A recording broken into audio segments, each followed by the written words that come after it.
بسم اللہ الرحمن الرحیم۔ السلام علیکم ورحمۃ اللہ وبرکاتہ۔ زندگی کے لیے ایک بہترین سبق ترمذی شریف کی حدیث ہے۔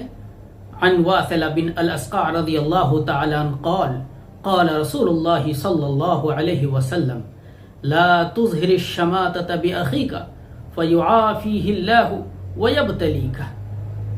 حضرت واثلہ بن الاسقع رضی اللہ تعالیٰ عنہ بڑے جلیل القدر صحابہ رسول ہیں۔ وہ کہتے ہیں نبی کریم سرکار دو جہاں صلی اللہ علیہ وسلم نے ارشاد فرمایا، اپنے بھائی کی کسی مصیبت پر خوشی کا اظہار مت کرو، کہیں ایسا نہ ہو اللہ تبارک و تعالی تمہارے اس بھائی کو عافیت نصیب فرما دیں اور اس مصیبت میں، اس پریشانی میں تم کو مبتلا کر دیں۔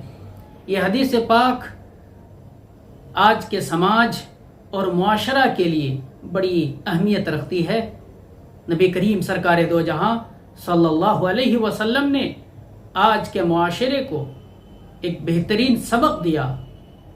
ممکن ہے کسی بھائی سے کوئی ناراضگی ہو، ممکن ہے کسی بھائی سے کسی طرح کی پریشانی ہو، مگر اس کا مطلب یہ نہیں ہے کہ اگر تمہارا بھائی حزن و ملال کا شکار ہے، کسی مصیبت میں گرفتار ہے، اب تم خوشیاں منانے لگو۔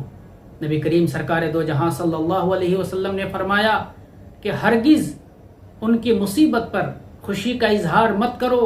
ممکن ہے کہ اللہ تبارک و تعالیٰ اس شخص کو مصیبت سے دور کر دیں، پریشانی سے نجات دے دیں اور تمہیں اس مصیبت میں گرفتار کر دیں۔